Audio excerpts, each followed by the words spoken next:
changes that we're talking about really are a result of recent review of APD's patrol COVID mitigation protocols and really trying to make sure that we are reducing exposure risk both for our public and for our officers. They are a result of recent staffing challenges that we have had. And as we are working through those, we're looking to see how we can deploy staff in the most appropriate manner and really to those calls that need them the most. And these recommendations or these changes really fall in line with many of the recommendations that came from our Reimagining Public Safety Task Force about patrol response overall, and many of them fall in line with this. So if you are experiencing a non-emergency call, and I will be going over specifically the ones that we have changed, then what we ask that you do is to report those either over the phone by calling 311 or by doing it online at ireportaustin.com. I want to be able to define what a non-emergency is versus what is an emergency. So a non-emergency is an incident in which the incident is no longer in progress, the suspect or the people involved are no longer on scene, and there is no further immediate threat to life or property. If the call that you're calling about does not meet all of that criteria, then we define that as an emergency call, that a call to 911 is appropriate. We will be, in some cases, where possible, dispatching our civilian property crime technicians, for instance, if a piece of evidence needs to be collected. However, that will be somewhat limited based upon the staffing considerations that we have in that area as well. I'm going to briefly go over the call specifically that we are putting into this program, and this will go out as part of a press release later today. But I think it's important for our public to just understand, as I go through these, if any of them represent something that is an immediate threat to life or property, in other words, a person is still on scene, the incident is still in progress, these are not what I am talking about. These would represent reports to police of these incidents which have already occurred and the incident is no longer in progress.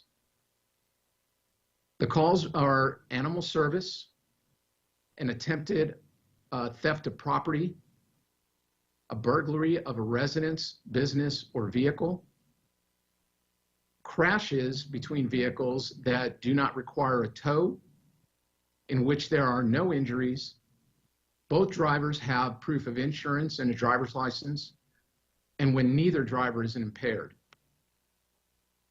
Verbal disturbances, prostitution, a suspicious person or vehicle, and finally, theft. Again, if any on that list are still in progress and there is an immediate threat to public safety, then a call to 911 is appropriate and we will dispatch an officer. Regardless of whether that report is made by an officer on scene or it's made by the public either over the phone or online, all of those reports are still routed to our investigative units and will still be followed up as our detectives are able to do so. That really represents the kind of the prepared comments that I had for this, but I will open it up to some questions. Hey, Chief Chacon, it's Jordan Bonke at CBS Austin. If you can hear me, I wanted to ask you, what kind of training would a civilian receive if they are responding to some of these calls? How are they being trained to respond to these calls here? So our property crime technicians are actually in our forensics division and do receive specific training on the collection of evidence, including forensic evidence such as DNA evidence or fingerprints, and the proper submission of that. In many respects, they're actually more experienced and better at it than some of our sworn officers. and really are the best people to be responding to do that. But we don't want to send them to scenes that we have an active incident in progress. They're only going to be sent to those that have already occurred, such as a burglary in which the suspect is already gone, and we'll be meeting with the homeowner to go ahead and collect any evidence that we might be able to turn in.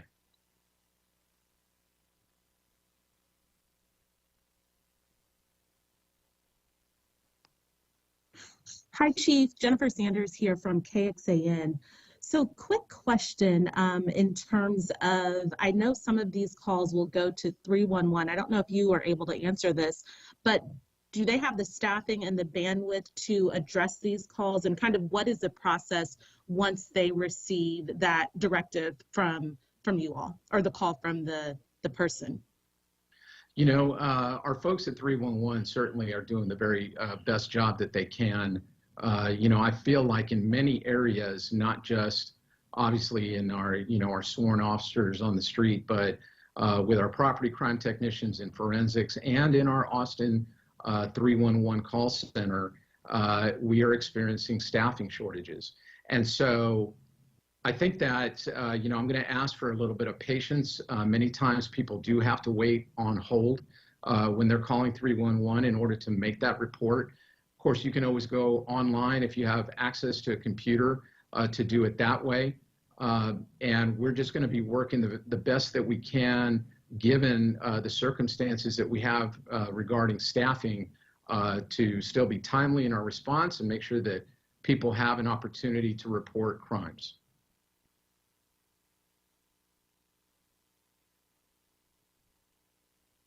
Thank you so much, Chief. Jennifer Sanders again from KXAN. Can you also just discuss how many officers, I guess, comfortably would you all need to bring staffing up to normal levels where this wouldn't be a conversation we would be having? You know, that's a great question, because I think that we are still trying to determine what the appropriate level of staffing is based on, you know, what are the types of calls that we should be responding to, and we're going to be seeking, you know, input into that area from our community stakeholders, from, you know, city council, from community members at large, you know, in the coming months to see how they want those police services delivered. And then we'll be able to determine how many officers we really need.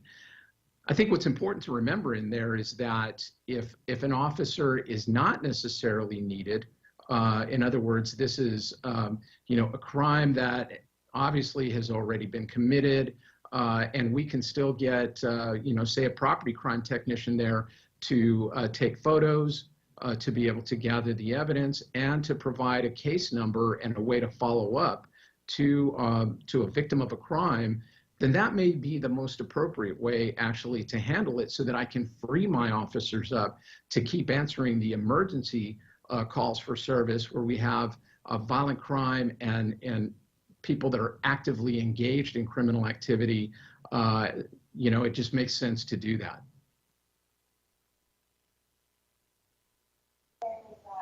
Chief, it's Nathan Bernier with KUT Radio. If people hear the message, only call 911 if life or property is in immediate danger, what kind of assurance do you offer to those who may be concerned that their crime will be appropriately investigated? You know, whether they're calling 911 or 311, and they get a police officer at their door, or they go, you know, they go online or through 311 or making a report, all of those reports are still getting routed for investigation. If follow-up investigation is appropriate, depending on whatever type of call it is, they are still going to be routed for investigation. So, you know, again, we're trying to, you know, deal with a rapidly growing city, many more residents coming into the city every day and every year, and as the city continues to grow, the call for more police response continues to grow. So I think that's why we need to, you know, we're having this conversation about what is the appropriate number of police officers. I am working very hard to handle these staffing issues, and, I feel like we're headed in the right direction with the way that we have got our police academy going again and are going to be pushing through classes in this next fiscal year and moving forward into the future. In the meantime, it's going to take some patience on the part of our community, certainly to be able to make those non-emergency calls. And what I would say is that if a person is in doubt about whether it's an emergency or not, then just call 911. And that is going to be the best way to make sure that we'll help you sort that out and get you pointed in the right direction. Hello, Chief. This is Alicia Ramos with Innovation. If possible, sir, can you do a quick summary of the information provided for our Spanish-speaking audience? Yes, I can. So este es un programa nuevo que tiene el Departamento de la Policía, que la policía, si la público tiene llamadas que no son emergencias, puedes llamar a la 311 o puedes ir a la internet y puedes usar the website ireportaustin.com. Estos nomás son por esas llamadas que no son emergencias, que ya están pasados y no hay peligro a una vida o propiedad. Choques entre vehículos, un robo de residencia, de negocio o vehículo que la sospecha todavía no está allí, un robo de propiedad o personas o vehículos que son sospechosos, pero todavía no están en escena. Puedes llamar a la 311 para reportarlo. Si es una emergencia o es peligro para la vida o para propiedad o todavía es sospecho y todavía está allí, necesitas llamar a la 911 todavía y los oficiales todavía van a responder. And Chief, a last two quick questions from me. Just in terms, this is Jennifer Sanders from KXAN, an uptick in 911 calls. Obviously, I'm sure that you all have experienced that. Can you address that and kind of percentages as it relates to that? And also, if there's any pertinent updates on how you all are addressing the shortages, besides obviously the cadet class, can you discuss that as well? Thank you. Yeah, thank you. So with regard to the 911 calls, what we do typically when we are comparing the number of 911 calls is that we will compare to, say, this time last month and this time last year. And what we have seen is that the calls from month to month generally are staying about the same, going up just a little bit, but from this time last year are significantly up. I think that COVID had a lot to do with that, and simply the fact that we've got a society that is out and about again, as opposed to sheltering in place as they were during, those really peak parts of the pandemic. And then we are, not only obviously trying to make moves to get our academies going again, which I think is headed in a positive direction. We have had to move people from specialized positions, and certain units have had to be suspended so that we can move officers back to patrol to handle those emergency response calls. This is, again, kind of an extension of that to be able to prioritize those urgent and emergency calls for our officers and get them there very quickly and make sure that people are not having to wait overly long, and find better ways to handle the low-level, incidents that really just require report, and find better ways to do that. I think that is certainly in line with the what we're trying to accomplish with reimagining public safety, and with the recommendations that have come out of that. And for our public, what it really means is that if it's a low priority call right now, it may take a really long time for officers to respond to it. And we want to be respectful of their time and give them some other options that just make a little bit more sense. Chief, this is Brad Johnson with the Texan. Is there any update since the last mention of response times? I think it went up to 9 minutes and 30 seconds on average, maybe in early to mid-August. Is there any update on that? I do not have any update.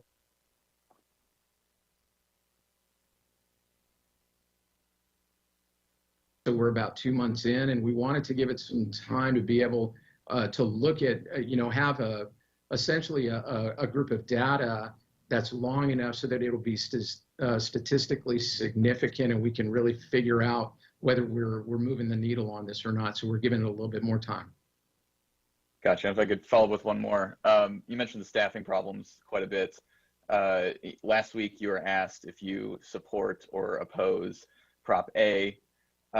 You declined to answer, and then pretty much at the exact same time that press conference was going on, Mayor Adler put out a statement that said you were opposing Prop A. What do we make of that? Are you taking the neutral position, or are you picking a side?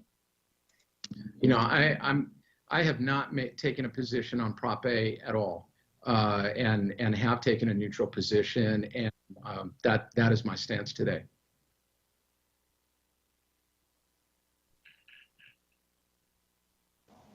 Chief, it's Jordan Bonke again at CBS Austin. I just wanted to ask you if this is temporary right now, or is this something that you think will phase out, or is this something that you look to implement full time if it works? I think that we really need to look to see if this is going to work or not.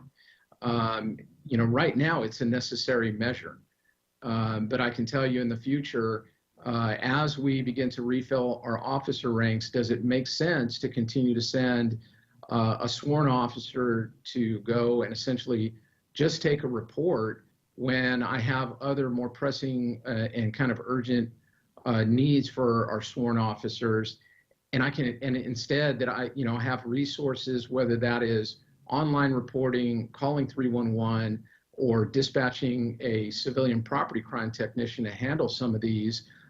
Even going forward, we may keep the model. I think this is the part where we're going to see how this works. Okay, we'll take one more question. Chief, I do have a question. It's Jordan Bonke again at CBS Austin. It is not related to this new initiative here, but is regarding the I-35 encampment. The Little Pedal Alliance told us that the I-35 encampment over there by APD headquarters move out was Thursday, but APD came in and gave about an hour and a half to clear out or be arrested. I wanted to see if you could confirm this, and what did today's procedures consist of, at that clean out? Yeah. I can confirm that's accurate. Our team has continued to work through the Proposition B and continue to, our phased implementation. We are in the final phase that continues, and we continue to work with other city departments on continued encampment cleanups. We did clean that one up today. And again, that is done in concert with, our code personnel, with resource recovery and other city departments that assist with it. What's important to remember is that throughout all of this, we have taken the approach that we want to do this in a humane way, that we wanted to make sure that wherever possible, we were providing, services to those people who might be experiencing homelessness or other issues, and give them avenues to become housed. That has continued to be the way forward for us, and has been successful. Today we had 0 citations and 0 arrests, but I think that if you go by and you drive by, you'll see a change, and that is the change we're working to in the city. Thank you all very much for the continued assistance with getting the message out with APD. Please direct any further questions back to our Public Information Office. I appreciate you all. Have a great day. Thank you, Chief. Thank you.